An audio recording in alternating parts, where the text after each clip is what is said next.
desde la dirección... Esta conversación les decía que desde la Universidad Católica, concretamente desde la Dirección de Egresados de la Universidad, estamos llevando a cabo para, bueno, un poco con el propósito, con la idea de mantener ese contacto, esa vinculación con nuestras audiencias, con nuestro público de antiguos alumnos y en general toda la universidad pues está decidida a mantenerse arriba, a mantenerse trabajando, a mantener ya no serán sus aulas por, bueno, por una cuestión de distanciamiento, por una cuestión de protección de medidas sanitarias, pero sí su formación y su propósito. Seguimos formando, seguimos capacitando y seguimos trabajando en nuestra misión. Y yo creo que eso conecta perfectamente con el tema que estamos hablando, con el tema con el cual convocamos para esta reunión y que iniciamos esta conversación con la profesora Olga Bravo. Olga, bueno, amiga de la casa, hemos tenido ya charlas y conversaciones presenciales con ella que hemos hecho en el ITER, que hemos hecho otras actividades. Ella es profesora de la universidad y desde hace algún tiempo, bueno, trabajando el tema de resiliencia en las organizaciones, y un tema que, por supuesto, en medio de esta crisis, en medio de esta situación, nos preocupa enormemente, nos preocupa como venezolanos, pero le preocupa al mundo entero. No es algo que escapa o que es exclusivo de nuestra realidad, como pudo haber sido el año pasado el apagón, o como pudo haber sido otras tragedias que el mundo veía y se enteraba por la prensa. Pues nosotros estamos, al igual que el planeta, bueno, preocupados por el futuro, pero incluso, bueno, anticipando lo que pueda venir, o sea, viviendo una tragedia, viviendo una situación bien compleja, bien complicada, y anticipando una que pudiera ser peor. Y yo quería, Olga, empezar a conversar por ahí, o sea, qué tan bueno o qué tan sano, digamos, en medio de esta tragedia y en medio de estas grandes dificultades que estamos enfrentando, bueno, de confinamiento, de paralización, de hacinamiento algunos, de dificultad para conseguir los bienes de consumo básico. Bueno, también anticipar y preocuparnos por lo que viene. O sea, es sano que empecemos, que ya estemos preocupados por esa incertidumbre. Y bienvenidos a todos y bienvenida, Olga, muchísimas gracias. No, gracias a ti y a la Asociación de Egresados, Luis Ernesto, por esta oportunidad. Bienvenidos a todos. Encantada de estar con ustedes aquí. Anticiparse siempre es bueno, siempre que no te genere ansiedad. A ver, yo sí creo que además de ver cómo lidiamos con lo que tenemos ahorita, tenemos que ir pensando en cómo prepararnos para lo que vendrá después. Creo que tenemos una pregunta por allí, ¿no? Ah, no me escuchan. Caramba, ¿por qué no me escucharán? A ver, ¿solo Erika no me escucha o nadie me escucha? ¿Tú me escuchas, Luis Ernesto? No, no se escucha, todo entrecortado, no se entiende. Ya, entonces voy a quitar el video. Sí, en tema de las conexiones también a veces nos juegan malas pasadas. Hay quien dice que escucha muy bien. Es posible que sea entonces tú. Por eso preguntaba si era solamente tú, Erika, o si alguien más. No se escucha muy entrecortado, todo el mundo escucha mal. Se escucha muy entrecortado. La mayoría escucha bien. José Antonio y tú son los que hasta ahora, hay otra persona además de Erika, que no está escuchando bien. Sí, hay mucha interferencia. A ver, voy a intentar parar el video a ver si eso mejora. ¿Les parece? ¿Me escuchan mejor ahora, Erika, o es igual?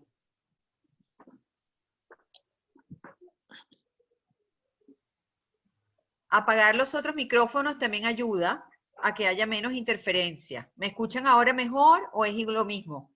Yo te escucho perfecto por acá ahora. Sí, la mayoría escucha bien. Estoy leyendo en el chat. Solo 2 personas dicen que no se escucha muy bien. Bueno, Erika, quizá puedas conseguir un lugar, estás Ahora sí se probablemente escucha. conectada, ¿me escuchas mejor? Ok, bueno, entonces retomo. Les decía que parece mucho, parece demasiado tener que preocuparse por lo que vendrá luego, mientras nos estamos preocupando de ver cómo llevamos el día a día. Pero es necesario que hagamos un esfuerzo por anticiparnos. Lo que no está bien es que ese esfuerzo por anticiparnos se nos convierta en ansiedad. Eso ya es una señal de que en lugar de buscar respuestas, nos estamos exigiendo quizá un estado de preparación que todavía no podemos alcanzar. Déjenme pensar a ver algún ejemplo. Es importante que nosotros, en este momento, como dice Luis Ernesto, tenemos que lidiar con un sinfín de cosas. Los muchachos en la casa, el trabajo de la casa y el trabajo de la calle, la comida, los servicios que ya de por sí fallan en Venezuela, etcétera. Tenemos como que muchas cosas. Y avisoramos que las cosas se van a seguir complicando porque buena parte de las organizaciones está parada, así de sencillo. Muchas organizaciones no están produciendo en este momento, entonces sentimos que hacia el futuro lo que nos viene es quizá una segunda ola de COVID, pero detrás de eso un tsunami económico. Es importante que sepamos dónde estamos parados. Ese es el primer, digamos, la primera obligación que tenemos, es saber dónde estamos parados.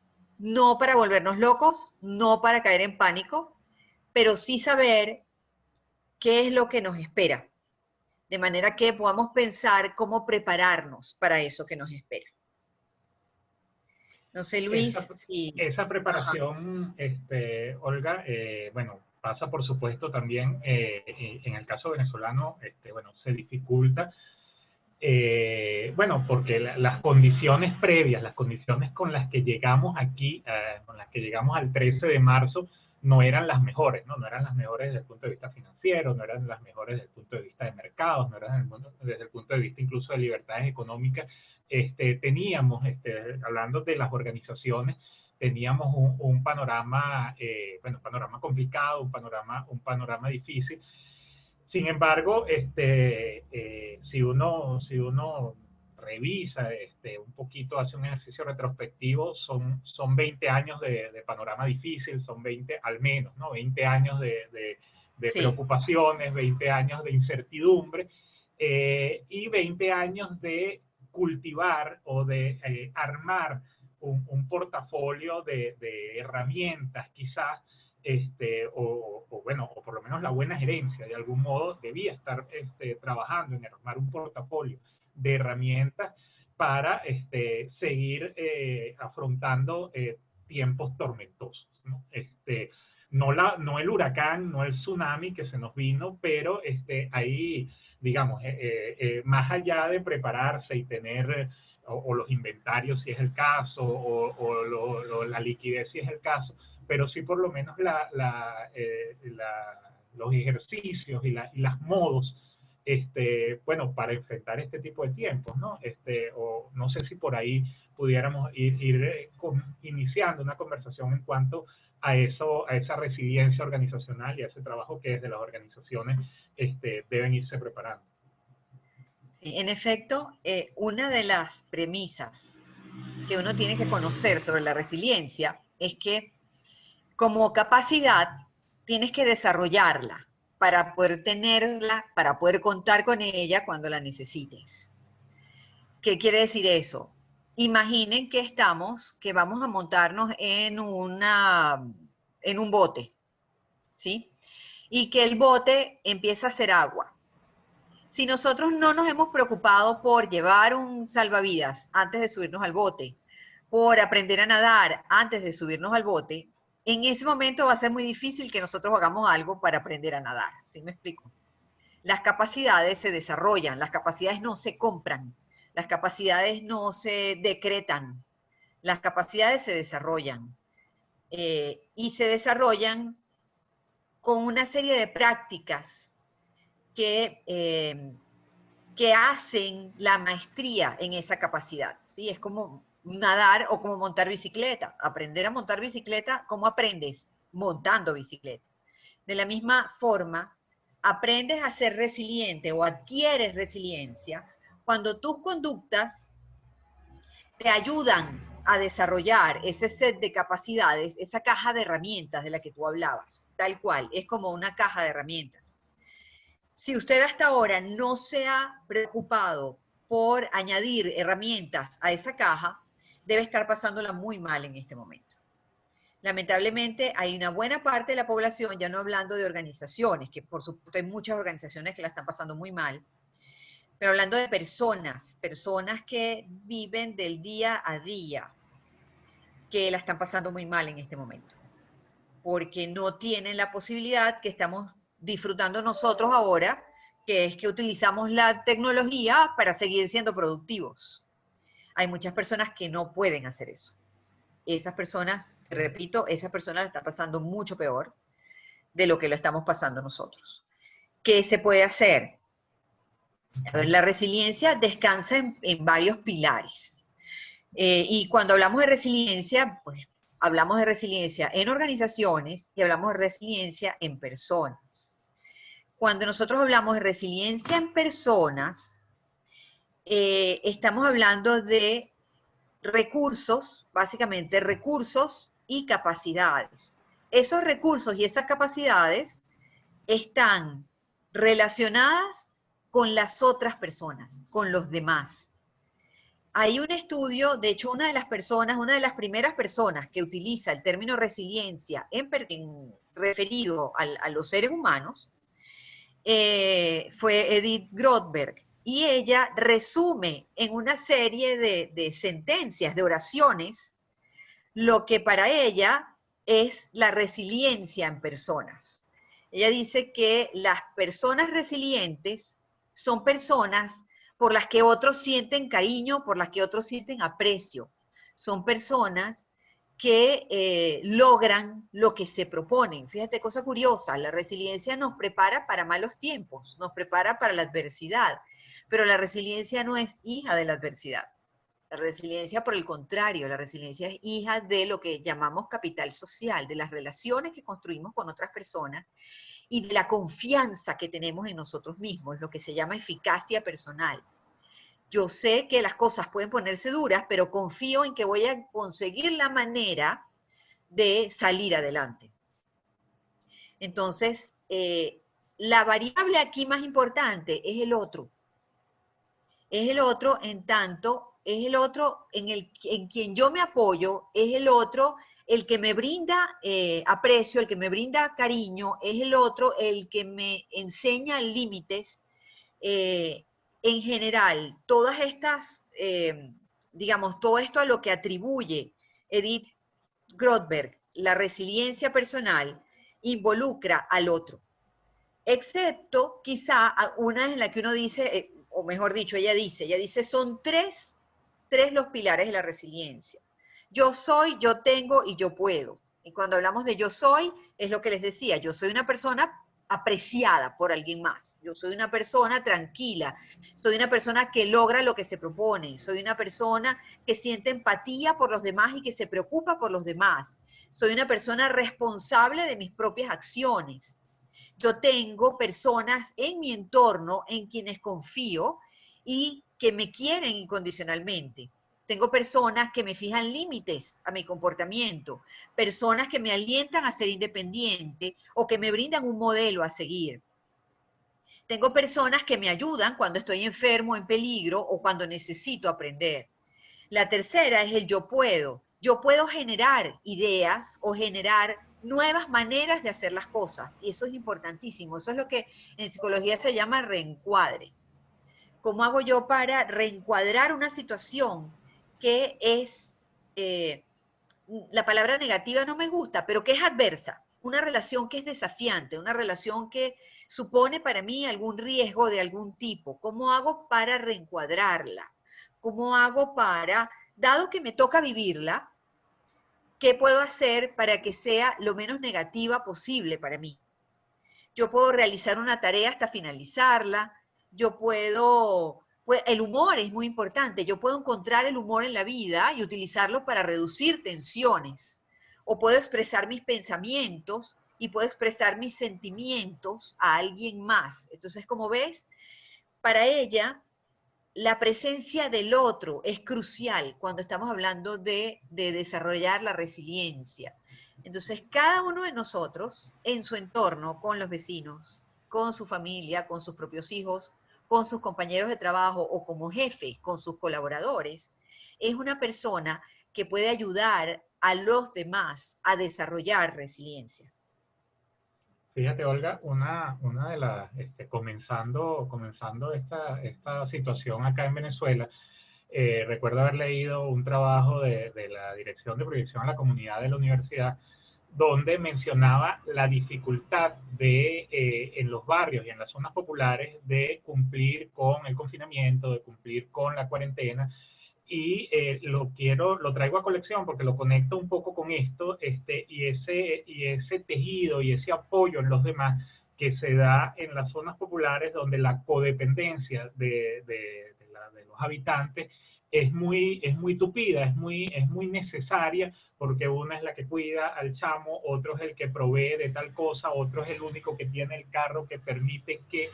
Sin embargo, bueno, estamos ante una paradoja donde la recomendación es, bueno, mantente físicamente distanciado del otro, alejado del otro, separado del otro, y el que no tiene, o bien por carencias de infraestructura, capacidades tecnológicas, o por las razones que sean, la posibilidad de, bueno, en conectarse por otras vías que no sea el contacto físico, bueno, la situación es mucho más compleja, es mucho más difícil.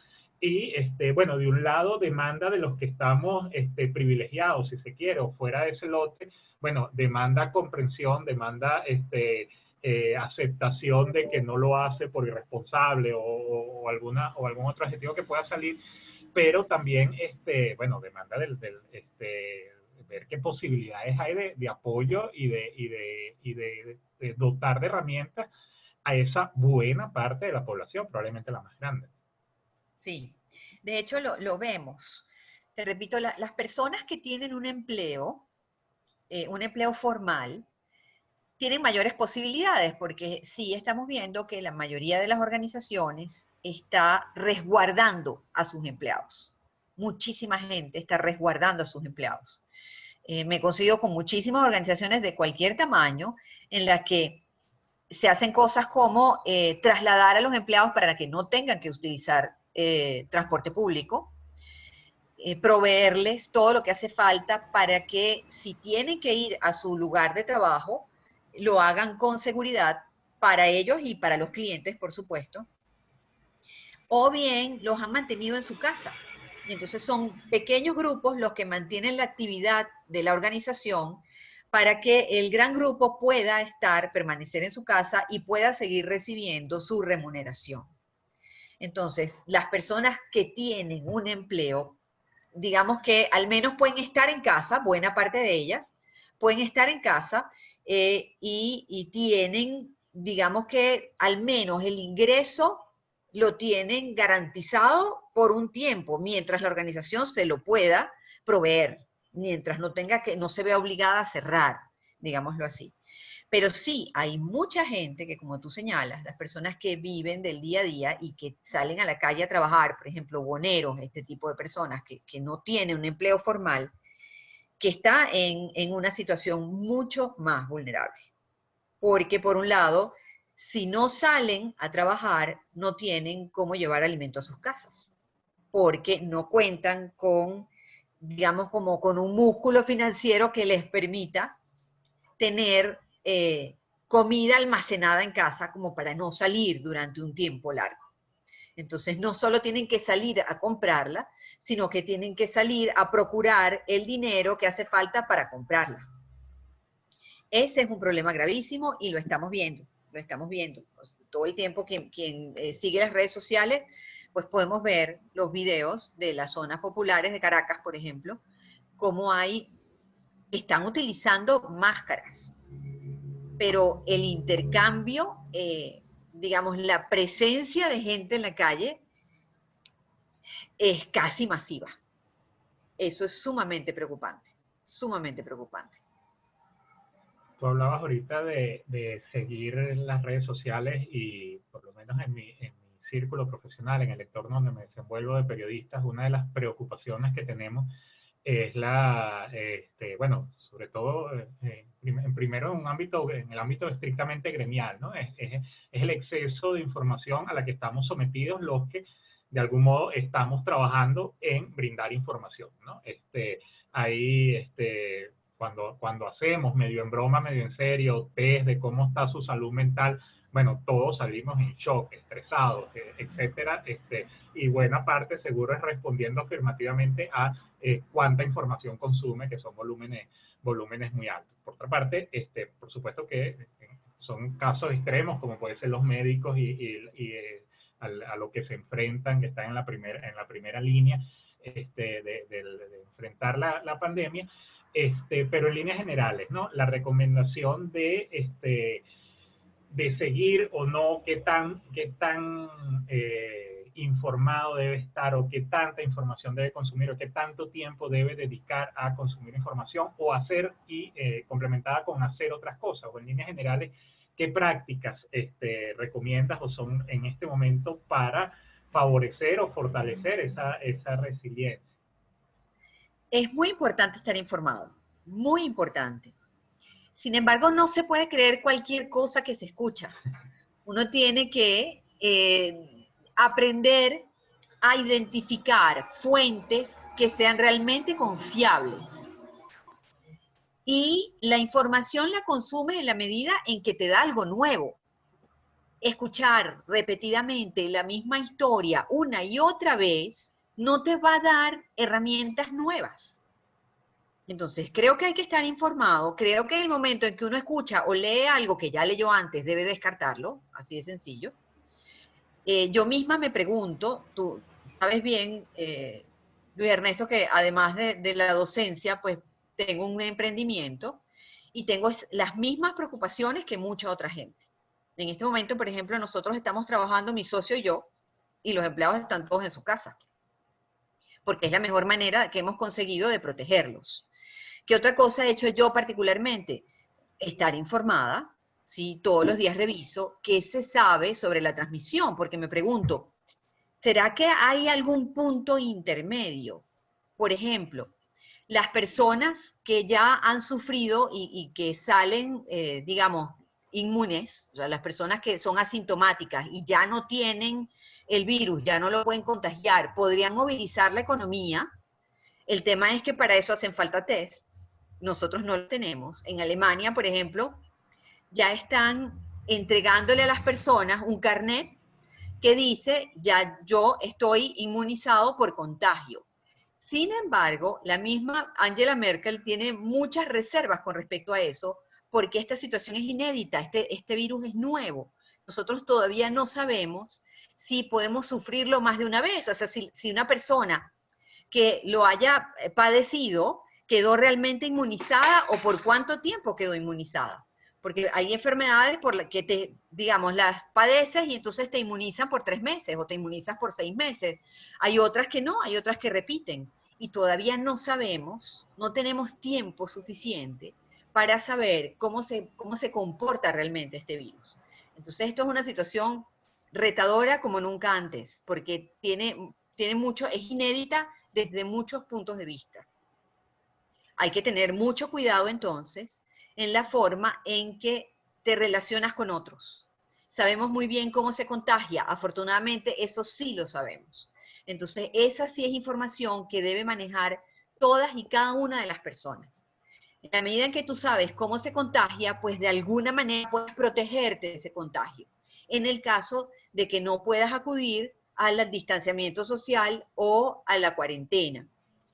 Al distanciamiento social ya sabemos que hay digamos, es un espacio de 2 metros alrededor tuyo, el que tienes que conservar para que no te contagies de otras personas. sumamente difícil cuando vas, por ejemplo, al supermercado o cuando vas a la farmacia porque tienes que ir, o cuando estás en tu lugar de trabajo, si es que tienes que ir a tu lugar de trabajo. Entonces, en esas circunstancias hay que ver de qué forma nos protegemos. Yo creo que lo que sí tenemos que aprender a hacer es protegernos. Protegernos ahora y pensar en cómo hacemos para después. ¿Qué podemos aprender para después? ¿Cómo podemos protegernos ya no solo de un posible contagio, sino de los efectos negativos que esto está teniendo en la economía particularmente? Tú en esas prácticas en un artículo bueno, que compartiste conmigo y que saldrá en la revista Debates y eso, identificabas prácticas que favorecen la resiliencia y una de las que hablabas es precisamente eso, ¿no? Reconocer los cambios del entorno pero una que me llama la atención y que quisiera que profundizaras un poquito en eso es identificar y cuestionar las creencias. Estas son prácticas o recomendaciones dirigidas un poco a la organizacional, pero también yo creo que en lo personal caben perfectamente, ¿no? Iniciamos hablando de incertidumbre, iniciamos hablando bueno, no sabemos lo que nos viene y es el momento probablemente de pensar, bueno, qué estamos haciendo bien, qué estamos haciendo mal, que creemos que son verdades fácticas y sobre qué otros terrenos podemos cambiar, podemos intervenir. Sí, mira, ese artículo al que estás aludiendo es una revisión que hice recientemente a la luz de esta pandemia de un artículo que había escrito hace más de un año. De hecho, esas prácticas a las que tú estás haciendo alusión y junto con unas consideraciones sobre la resiliencia es el resultado de más o menos unos 8 años trabajando el tema. En particular, esto de retar las creencias. Nosotros actuamos en virtud de lo que creemos. Cada uno de nosotros tiene un marco de creencias. Y sobre la base de ese marco de creencias es que nos movemos. Si yo pienso que algo es imposible, es que sencillamente ni lo intento. Pero ¿cómo sabemos nosotros lo que realmente es imposible? Fíjate, todos los días escucho cosas que retan realmente. Eso, lo de retar tus creencias y ser irreverente, creo que es importantísimo, no solo para las organizaciones, también para las personas. Ayer me relataba alguien que en una escuela, en el Zulia, no tienen luz. Entonces, ni pensar en estos medios electrónicos cuando no tienes luz eléctrica. ¿Qué están haciendo? Bueno, los maestros idearon su propio sistema de comunicación.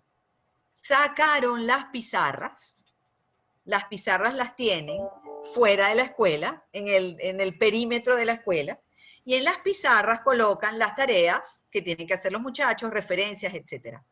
Los padres vienen como por, digamos, más o menos programado, se acercan al centro, toman nota de lo que dicen estas pizarras, por supuesto hay una pizarra por cada grado, etcétera, y materia, se acercan, toman nota de lo que tienen que hacer los muchachos, se van a la casa, regresan, traen los cuadernos son rociados con alcohol antes de que el maestro los recoja para revisar las tareas de los niños. Esto realmente reta cualquier creencia. O sea, sin luz eléctrica no se puede hacer nada. Y resulta que esta gente dijo, bueno, pero es que algo tenemos que hacer. No tenemos luz eléctrica, pero tenemos una cantidad de niños que tienen que salvar el año escolar. ¿Cómo hacemos para comunicarnos con ellos? Se puede hacer algo a pesar de no tener luz y esta gente dio con una forma de hacerlo que les está dando resultados. No digo que esto tenga que hacerse en todos los casos, pero lo que esto nos muestra es que en la medida en que nosotros somos capaces de retar las propias creencias, por ejemplo, cuando yo te digo, a ver, la cuarentena, el distanciamiento social es lo único que nos puede, que nos permite seguir productivos, seguir trabajando, y es la pregunta que se han hecho en Alemania, ¿es la única manera? Y lo que ellos se han respondido a sí mismos es, ya va, si nosotros sabemos que hay un grupo de gente que está inmunizada por contagio, ¿por qué no apoyarnos en estas personas para que el golpe en la economía no sea tan grande, sin poner en riesgo la salud de los demás, ¿sí? Muy diferente al enfoque que tuvo inicialmente la Gran Bretaña, que en Gran Bretaña lo que ellos dijeron es, bueno, vamos a proteger a los vulnerables y vamos a los jóvenes, que ya sabemos, jóvenes y niños, no les pasa nada, lo mejor es que los expongamos al virus para que se inmunicen por contagio. Se dieron cuenta bien pronto que ese esquema los iba a llevar a una tragedia terrible, o sea, hablaban de 250.000 muertos en lugar como el escenario más probable, en lugar del peor de los escenarios, en 2 días, pasaron de una cosa a la otra. Ya vemos que el propio primer ministro estuvo en terapia intensiva por el tema del coronavirus. Entonces, no se trata de eso, se trata de, ¿hay alguna forma en la que nosotros no arriesguemos a la población?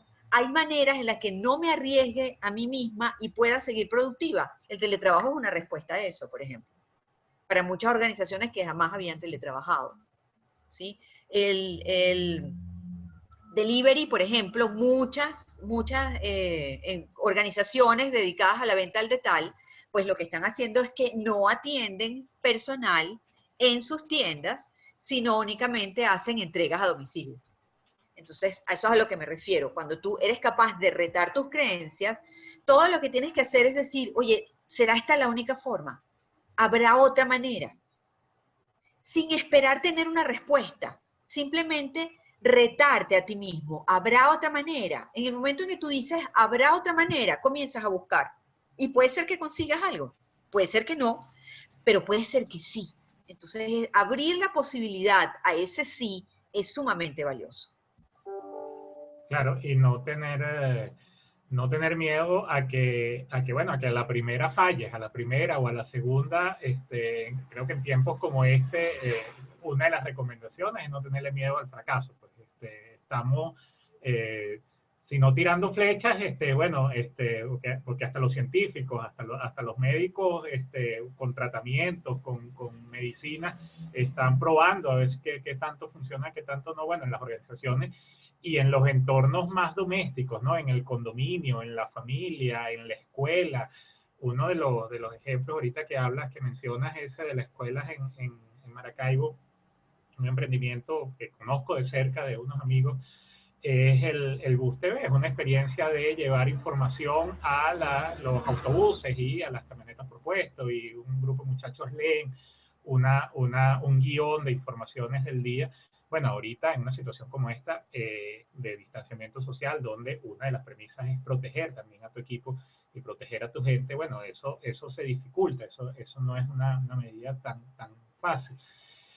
No hay tampoco suficiente transporte público en muchas ciudades, en muchas zonas. Entonces, parte de lo que están haciendo es papelógrafos en las paradas que más reúnen gente.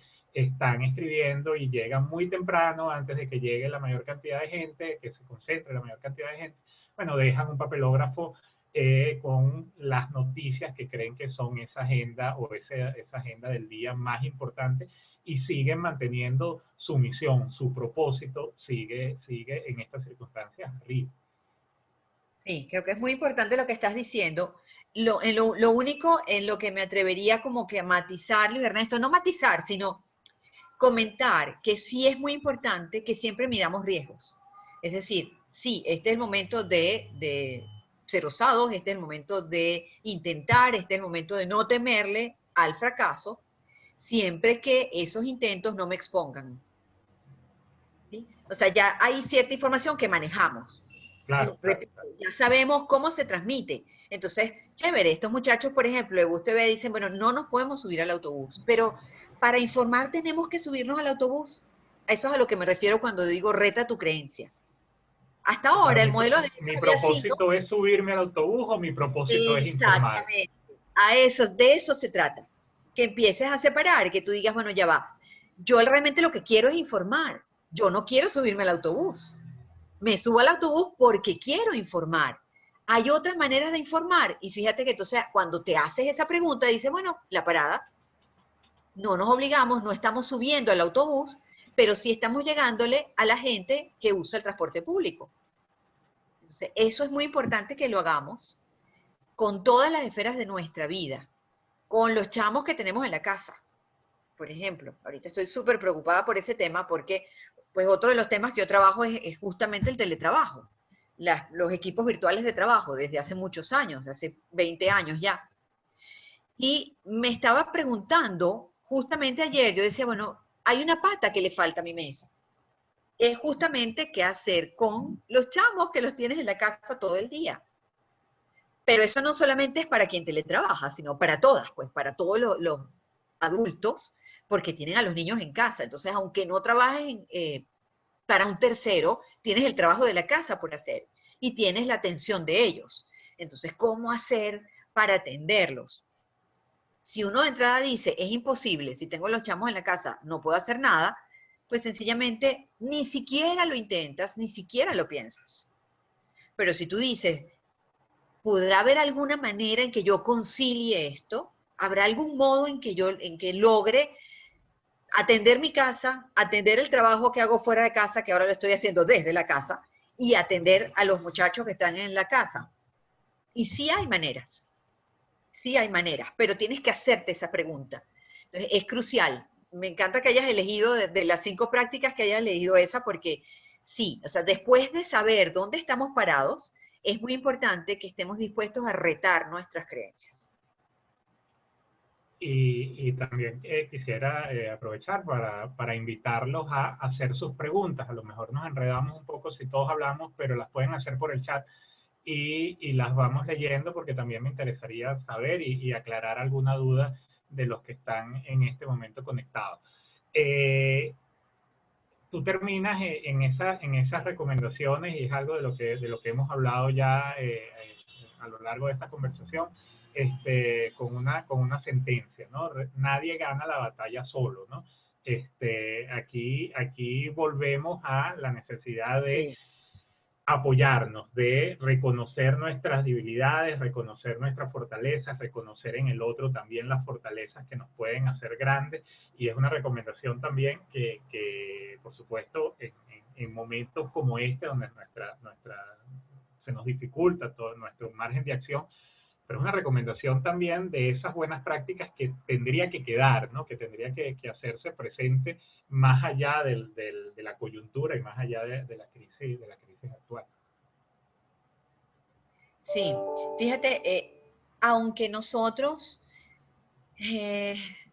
a ver, este es un buen ejercicio también para el tema de retar las creencias y de ser irreverente. Por un lado, estamos diciendo que la resiliencia tiene sobre todo que ver con los demás, con el apoyo que yo pueda tener de los demás, con la capacidad de pedir ayuda, que muchas veces nos cuesta pedir ayuda. Identificamos esto de si yo pido ayuda, estoy admitiendo que soy débil, que no puedo con todo y no me gusta hacer esto.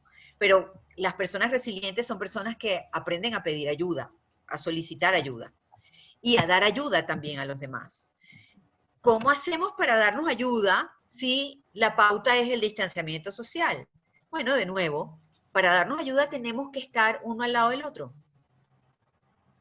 Hace poco vi me enviaron una fotografía en Buenos Aires, entiendo, unas personas escribieron tal cual en un papelógrafo a una señora que trabaja en el sector salud y le escribieron, le dijeron, Rosa, te queremos mucho, muchas gracias, sabemos que estás trabajando por la salud de todos nosotros y queremos que sepas que si necesitas que limpiemos tu casa, dinos a qué hora no estás para que entremos y limpiemos la casa. O sea, era como de alguna manera te vamos a ayudar. Si necesitas que te compremos la comida, nos podemos turnar y cuando yo compre mi comida, puedo comprar la tuya y te la dejo en la puerta. De manera que podemos ayudarnos, aunque mantengamos el distanciamiento social. Eso es importante que lo entendamos también. Lo que nosotros estamos haciendo, cuando tú me llamas y me dices, Olga, quisiera que hablemos de esto en un webinar de la Asociación de Egresados, estás buscando ayudar a los demás sin tocarlos, estando bien lejos de ellos, respetando el distanciamiento social. Entonces sí podemos ayudar a los demás, respetando el distanciamiento social. Muchas maneras de hacerlo. Lo que hace falta es que pensemos en cómo podemos hacerlo, respetando el distanciamiento social. Y pensar que también esto no es una situación que al menos hasta las lecturas que uno pueda tener de la situación hasta ahora sea algo que corrige en el corto plazo. Evidentemente flexibiliza, evidentemente vamos a una situación donde, bueno, tendrá que ir poco a poco soltando, pero hay muchos indicios de que se mantendrá por mucho tiempo normas de distanciamiento social, normas de teletrabajo, normas de prácticas de educación a distancia con los chamos o por lo menos con los más grandes. Entonces hay una transformación de los entornos, ¿no? Del entorno desde el más doméstico, la casa que antes compartíamos solo a ratos, ahora, bueno, tenemos que hacer presencia todo el núcleo familiar más tiempo. El edificio también tiene que ir a normas distintas, bueno, y así sucesivamente hasta las organizaciones, ¿no? Hay que replantearse la manera de ser productivo en entornos donde, sin pensar los elementos que agravan la situación, ¿no? Sin pensar en falta de gasolina, sin pensar en otros elementos que hacen más compleja la ecuación todavía, pero ya solo por el tema estrictamente sanitario, bueno, vamos a un, por un periodo probablemente largo, vamos a unas prácticas de convivencia distintas. Sí, esto Y se a va a eso hay alargar. que mentalmente prepararse. Esto se va a alargar meses, no sabemos cuántos, pero se va a alargar meses. Mientras no haya tratamiento y no haya vacuna, esto, digamos que estas normas de distanciamiento social y la cuarentena, pues hay que ver de qué manera se las mantiene, ¿no? Porque es lo único que pues, ha mostrado. El virus es muérgano, es muy muérgano, porque ni siquiera nos deja, no sabemos todavía por qué hay a quienes les va muy mal y a quienes no. Porque hay personas asintomáticas y hay otras que evolucionan tan mal. Entonces, es como una suerte de lotería que nadie se quiere jugar. Por eso es que los gobiernos pues han impuesto en algunos casos, pero sí han asumido esto del distanciamiento social y la cuarentena como única forma para proteger a la población. Se va a alargar por un tiempo, hay que pensar en cómo seguir adelante, a pesar de las circunstancias. De hecho, se está hablando de una segunda ola de COVID, la gripe española también tuvo de hecho, la segunda ola de la gripe española fue peor que la primera. La cosa se alargó como por unos 2 años. Y nosotros, digamos, aunque tenemos estos medios que no estaban disponibles en aquel momento, también tenemos un tráfico, un intercambio mundial que no había en aquel momento. Por eso es que estamos viendo que en 2 meses el mundo entero, el virus se regó por todo el mundo y virtualmente ha detenido el mundo. O sea, ¿quién podía decir que el petróleo iba a caer a cero hace unos meses, por más mal que estuviera la situación? Es realmente lo que nos está sucediendo reta la imaginación de cualquiera.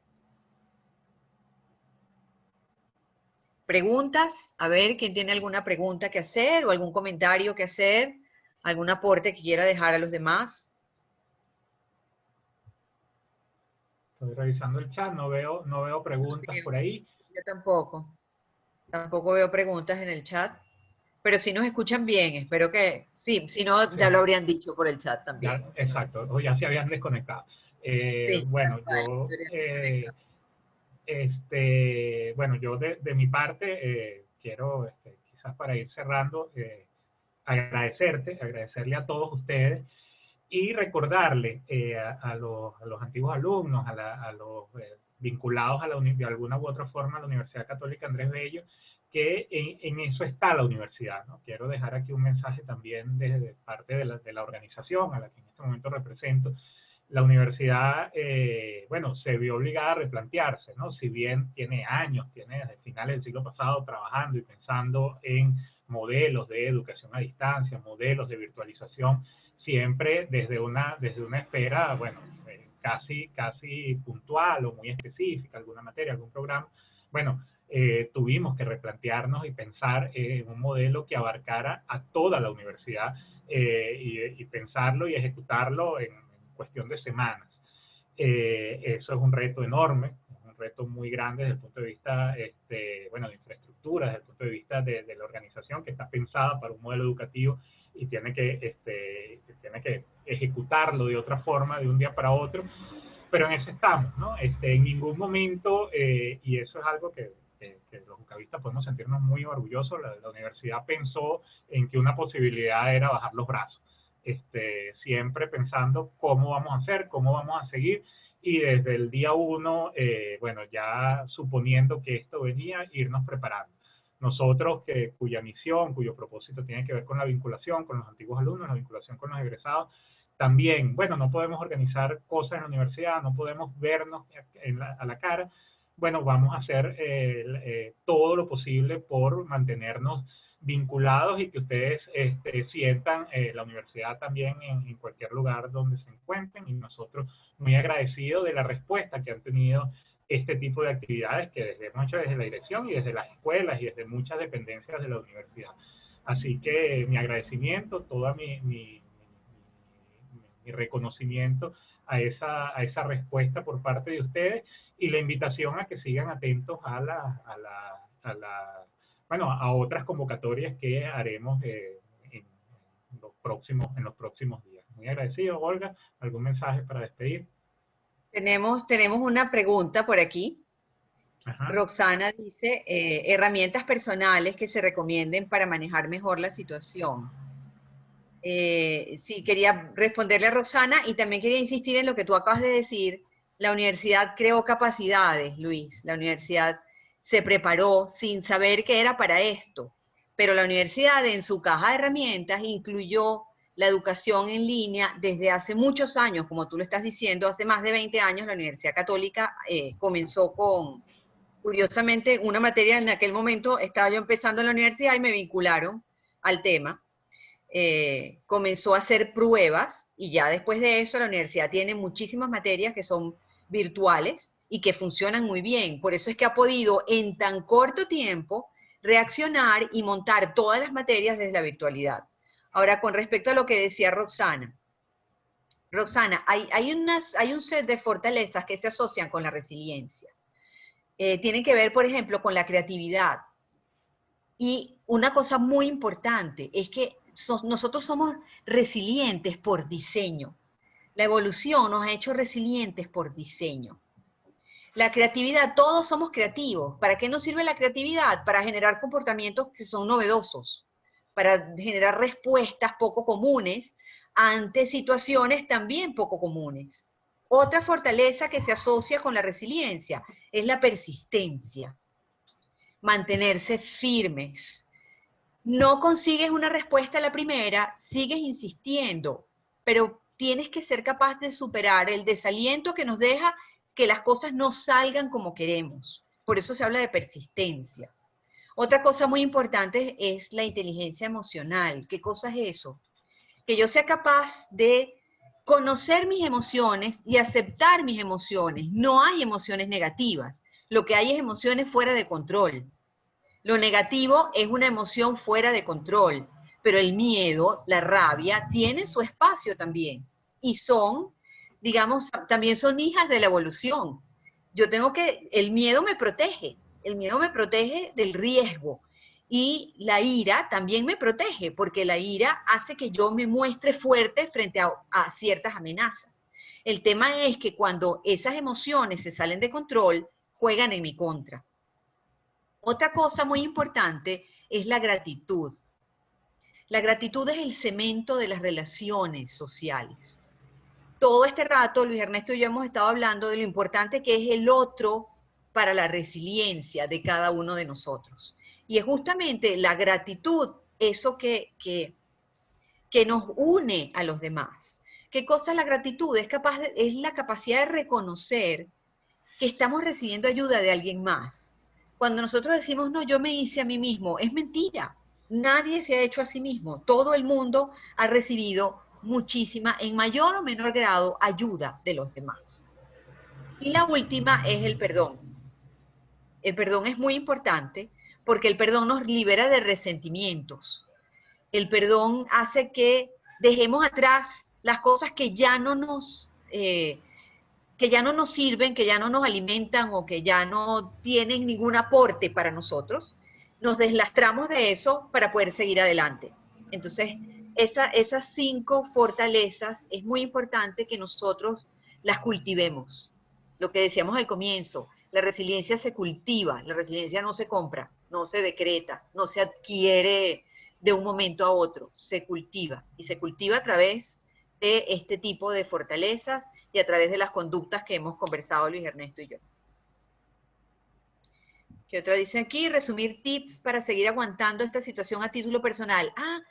Les voy a recomendar, se consiguen en YouTube, incluso debe haber más de uno, porque buena parte está en inglés, pero debe haber más de uno por allí traducido o subtitulado. Hay una persona, una profesora de la Universidad de Stanford, ella trabaja con lo que ella llama el growth mindset, que sería algo así como que nosotros tenemos como una suerte de construcción mental en nuestra cabeza, son estas creencias de las que hablábamos hace un rato. Pero ella dice que hay personas que tienen un mindset fijo y hay otras personas que tienen un mindset de crecimiento. ¿Cuál es la diferencia entre ambas? Por ejemplo, el mindset de crecimiento, la persona que tiene el mindset fijo dice, yo no sirvo para esto. La persona que tiene un mindset de crecimiento dice, yo no sé cómo hacer esto. La diferencia es enorme, porque en el segundo caso, si yo digo, yo no sé cómo hacer esto, lo que tengo que hacer es ponerme a trabajar. En el primero, yo no sirvo para esto, es como una sentencia de por vida. Entonces, si tienen chance de escucharla, déjenme ver, yo para los nombres soy malísima, pero ya me voy a acordar. Sin embargo, si ustedes buscan, les estoy escribiendo en el chat. Ella tiene muchas recomendaciones prácticas muy buenas y tienen que ver con eso, con entender que esto va a pasar. Esto se va a alargar unos meses, pero va a pasar. Y esos meses lo que tenemos que hacer es ver de qué manera lo sobrellevamos. Esto de los webinars es una forma, pero ahora imagínense que Luis Ernesto y yo, en lugar de estar hablando con ustedes de estas cosas, nos reunimos entre 5 o 6 personas, Zoom es una herramienta gratuita. Nos reunimos entre 5 o 6 personas que trabajamos juntas y nos sentamos, como me dijo hoy alguien, estoy organizando una sesión de Zoom, pero para que nos tomemos algo, un jugo, un café, un té, y entonces nos tomamos un té entre varios y hacemos catarsis. No estamos juntos en la oficina, pero podemos hacer catarsis, vamos a hacer algo diferente, algo que no sea solo trabajar. Una cosa tan sencilla como esa. Nos da tranquilidad. El saber que alguien más tiene tus mismos problemas. Tengo los chamos en la casa y me estoy volviendo loca. El saber que alguien más tiene ese problema ya te tranquiliza. Entonces es muy importante. Se dan cuenta que siempre volvemos a lo mismo. Es un tema de trabajar con el otro, trabajar desde mí, pero trabajar con el otro también. Clave para que las organizaciones sean resilientes. Las organizaciones resilientes son organizaciones que cultivan el compromiso, son organizaciones que cultivan... Carol Dweck, gracias, José Gonzalo, muchas gracias Gonzalo. Carol Dweck se llama la señora del Growth Mindset. Busquen que ella es extraordinaria y es muy, muy didáctica. Les decía que actividades en las que nos involucremos con los demás, aunque sea a distancia. Hay muchas herramientas gratuitas y podemos hacerlo. Cosas que piensen en aquello. ¿Cuántas veces cuando estamos trabajando y estamos llenos de actividades decimos, ay, si tuviera tiempo haría tal cosa? Bueno, este es el momento. Si tuviera tiempo haría X. Aprendería un instrumento musical, mejoraría mi nivel de esto, escribiría. Hay por allí alguien conectada, una gran amiga, que me dijo, ya tengo un libro escrito en esta cuarentena. Es eso, es voltee y mire otras cosas que la situación le está impidiendo ver, pero que están allí. Así como tenemos la dificultad, estamos encerrados en la casa. Bueno, agarre un buen libro y léalo. Inscríbase así como están haciendo ustedes, tomando este webinar. Piensen en esas cosas que siempre han dicho, me gustaría hacerlas y no las he hecho hasta ahora. Volviendo al tema de organizaciones, les decía que las organizaciones que cultivan el compromiso, las organizaciones que se preparan, que suman a sus cajas de herramientas, las organizaciones que guardan Hay una pata muy importante de la resiliencia, es la pata financiera. Si nosotros tenemos algún músculo financiero con el cual capear el temporal, lo vamos a agradecer muchísimo. Las organizaciones tienen que preocuparse por eso también, por tener planes de contingencia, por tener fondos para la contingencia y por crear vínculos sólidos con sus colaboradores para que en el momento de las chiquitas los colaboradores sigan allí. ¿Qué más? ¿Qué más? Dice por aquí. Que vamos a necesitar de ese tejido. Pues. Vamos a necesitar. Así es. Y ese tejido se puede armar en la distancia. No es igual, por supuesto, el encuentro virtual no agota un encuentro presencial, pero si es lo que tenemos en este momento, ¿por qué no usarlo? ¿Sí? No sé si hay alguien más. La presentación por correo electrónico, pues la verdad es que no tenemos presentación, Miosotis. No sé, Luis, si esto se está grabando y se va a publicar después. Esto se está grabando, sí, después lo subimos al canal nuestro de YouTube. Vale. Bueno, pues creo que no hay más preguntas por acá. Muchas gracias, Luis. Muchas gracias a todos por estar. Gracias a ti, gracias a todos y bueno, siempre bienvenidos a su casa, siempre bienvenidos a la Católica. Un abrazo.